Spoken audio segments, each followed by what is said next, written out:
सरकार, संस्थाएं मिलकर, अब हम देख रहे हैं आदिवासी क्षेत्र खुद इस समस्या से परंपरागत रूप से कैसे कर रहा है। मैं इस कड़ी में बुलाता हूँ लक्ष्मण भाई, 5 मिनट के अंदर अपनी बात पूरी करें कि श्रम की समस्या को लेकर आदिवासी समाज परंपरागत रूप से क्या करता है ताकि उनकी समस्या हल हो। साथियों जिंदाबाद।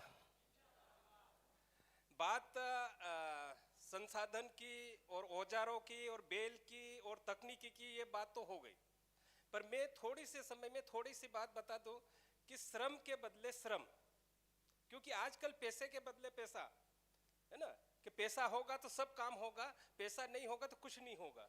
पर ऐसा नहीं है, श्रम के बदले श्रम करके भी हम खेती में लाभ का धंधा बना सकते हैं। ये हमारे यहाँ अच्छा उदाहरण है।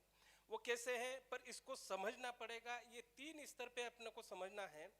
पहले तो, क्योंकि सवाल हो सकता है, इसलिए मैं पहले से ही आपको क्लियर कर दूं कि जो 1 एकड़ से 5 एकड़ का किसान है उनके लिए एक पैकेज अलग बनेगा, और 5 से जो 10 है और 10 से 20 और 25 है उनका पैकेज अलग बनेगा। तो जो किसान है, मजदूर है, किसान भी है और मजदूर भी है, वो अगर अपने समय के अनुसार, सीजन के अनुसार 5 से 10-10 लोगों का ग्रुप बना ले, और आज मेरे यहाँ श्रम किया, कल आपके यहाँ करेंगे, परसों उसके यहाँ करेंगे, फिर तीसरे दिन उसके यहाँ, ऐसे कर करके उनका काम, अपना काम के बदले काम हो जाएगा। अगर उनका काम पूरा हो गया, श्रम के बदले श्रम, एक राउंड हो गया, फिर काम बचा दूसरा राउंड कर लिया, फिर काम बचा तीसरा राउंड कर लिया। अगर अपना काम पूरा हो गया और कोई ऐसा आदमी बच जाए कि अपने राउंड तो पूरे कर लिए यार, पर उसके पास तो 2 एकड़ ज्यादा जमीन थी, काम बच गया, तो अब क्या करें? तो उसको भावनात्मक रूप से उसको जोड़ के हम एक हलमा करते, क्योंकि अब मैं इनके यहाँ काम करने के लिए तो गया था तो हो गया, पर अब मेरे यहाँ काम करना है और इनके यहाँ काम इनके यहाँ काम है नहीं, तो मेरे यहाँ काम बच गया, वो कौन करेगा? तो फिर हम सब मिलके हलमा करते हैं कि सब मिलके एक दिन जाके उनके यहाँ काम कर देंगे और वो एक टाइम का अपनों को खाना खिला देगा, पैसा नहीं देगा। ये सबसे बड़ी जो बात है वो हमको भावनात्मक रूप से किसानों को आपस में जोड़ के रखती है। दूसरी बात मैंने बताया कि जो 10 से 15 या 15 से ऊपर जो किसान है, तो उनके लिए फिर उनको तो वो तो जाते भी नहीं है, वो तो पड़जी में जाएंगे नहीं, तो फिर उनके खेत का क्या काम? तो उनको फिर जो गांव के जो मजदूर है, जैसे 8-10 मजदूर यहाँ के, 20-25 वहां के, तो जो ये पिकअप गाड़ी वाले जो छोटे छोटे किसान होते हैं, छोटे छोटे कोई गाड़ियां हेयर कर लेते हैं, तो उस गाड़ियों को मैं 10-15 किसान यहाँ से उठाया, मजदूर यहाँ से उठाया, 10-15 वहां से, 10-15 20-25-30 किसान को भर के, मजदूरों को भर के, कोई भी बड़ा किसान है उसके यहाँ वो भेज देते हैं। वो दिन भर काम करे, उन मजदूरों को मजदूरी मिल गई, और जो गाड़ी ले गया उसको भाड़ा मिल गया, और बड़े किसान का काम हो गया। तो ये जो काम के बदले काम, इसमें पैसा कहीं नहीं लगे, इस तरह से ये अर्जी पर्जी करके अपन श्रम बचा सकते हैं। एक दूसरी बात, हम यहाँ जितने भी बैठे हैं लोग, ये बहुत रश्मि बहन ने बताया कि हमने एक ऐसा इम्प्रूव किया है कि एक मजदूर जो 350 रुपये से लेके अब वो 1400 रुपये कमा रहे, बहुत ही अच्छी बात है। पर मैं ये बताऊं कि वो मजदूर भी इंसान है। अगर हम कहते हैं कि यार 300 में 400 में, बहुत सारी बातें अभी चल गई है, अरे यार मजदूर मक्कार है यार, मजदूर काम करते नहीं है यार, मजदूर टाइम पे आते नहीं है यार, मुझे ये बताओ कि वो भी इंसान है यार। आप उनसे जितना हार्ड वर्क ले रहे हो और 350 रुपये दे रहे हो, 350 रुपये में उसकी जिंदगी कैसे चलेगी? हमको तीसरी आंख बनाना पड़ेगा। क्या किसान को अपनी उपज का दाम, उसका घर चलाने इतना नहीं मिल रहा, तो वो मजदूर को कहां से देगा? ये बहुत बड़ा सवाल है।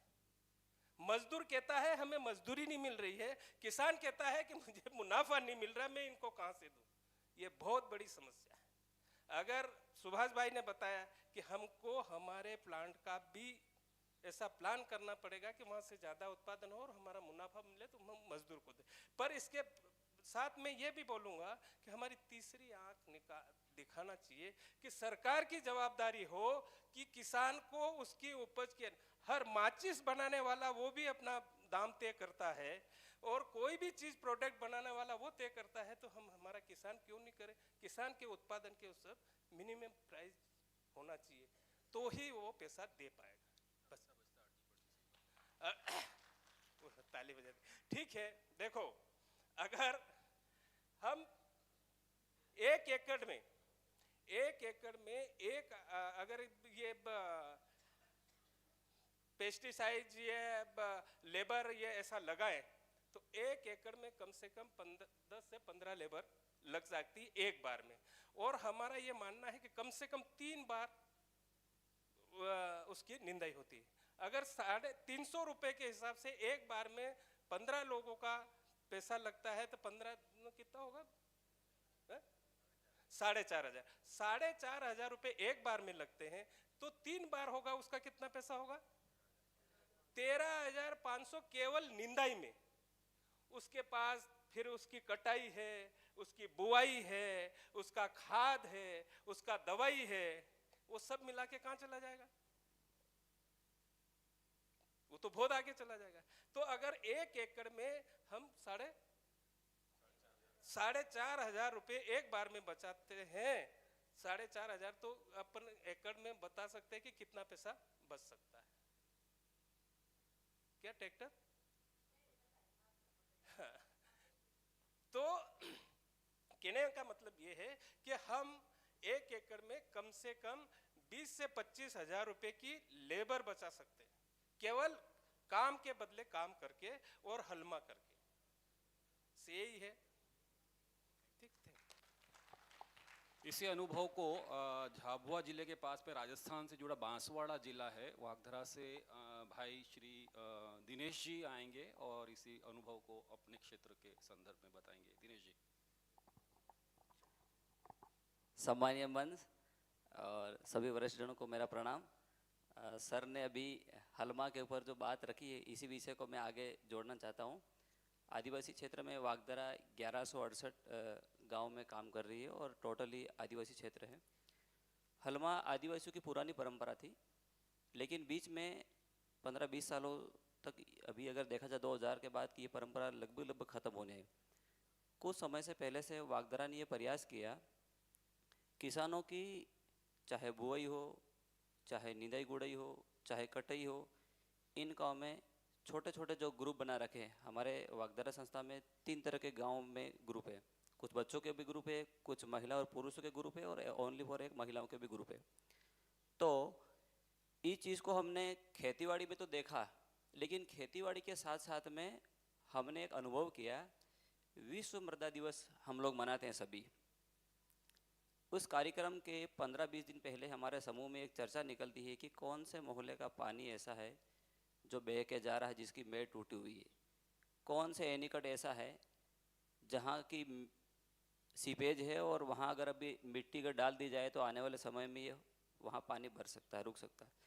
इस तरह से जो गवर्नमेंट के जो स्ट्रक्चर बने हुए हैं उसमें भी अपनापन कैसे जल के, उस चीज़ को हमने प्रयास किया। 1168 गाँव में एक दिन अगर हम लोग विश्व मृदा दिवस मनाते हैं तो लगभग 400 से 500 हल में हम एक ही दिन में पूरा कर लेते हैं। मैं अभी ये गई सीजन का एक उदाहरण बता रहा हूँ। कोसलगढ़ ब्लॉक में एक देवदासात करके एक गांव है, वहाँ गवर्नमेंट ने तालाब बनाया। पहली बारिश थी, तालाब पूरा लबालब भर गया, लगातार बारिश हो रही थी और जो ओवरफ्लो का जो निकलने का जो स्थान था वो थोड़ा सा इसमें स्पेस कम था। लगभग 4:30 से 5 बजे के बाद हमारे पास मैसेज आया कि अगर 1-आध घंटा अगर लगातार और बारिश रही और उस स्थान को थोड़ा सा अगर खोदा नहीं गया, उसमें से पानी नहीं निकाला गया, तो ये तालाब कभी भी फूट सकता है। 8 गांव के लगभग 300 लोगों ने 3.5 से 4 घंटे में उसको खोद के और उसको रास्ता दे दिया पानी का। अगर वो तालाब फूट जाता तो कम से कम 15 से 20 गांव को नुकसान हो सकता था। तो मेरा कहने का मतलब ये है कि जो आदिवासियों की जो परंपरा है, उस परंपरा को वागधरा संस्था ने वापस को रिवाइज किया। अभी सर कह रहे थे हलमा के माध्यम से अगर किसी व्यक्ति के हलमा हो रहा है, 25 से 50 लोग उस पर काम कर रहे हैं, तो खाना बनाने के लिए भी समुदाय से जो लोग आए हैं वो उसके वहाँ जाके खाना बनाएंगे।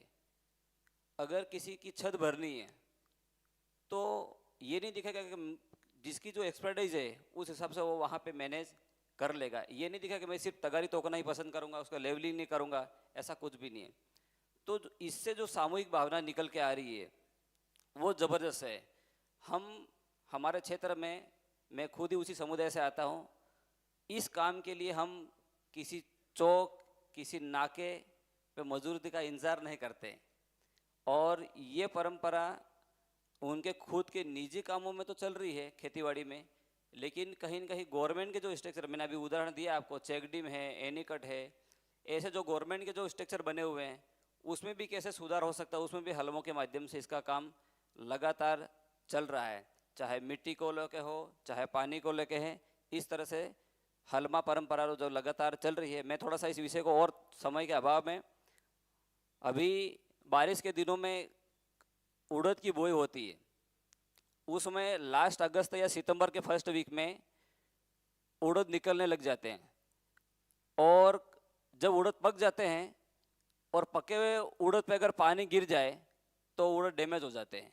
ये आप लोग भी, बहुत सारे किसान हैं, बहुत सारे साथियों ने देखा होगा। अगर पक गया उसको 7 से 8 दिन में उसको कलेक्ट करना पड़ता है।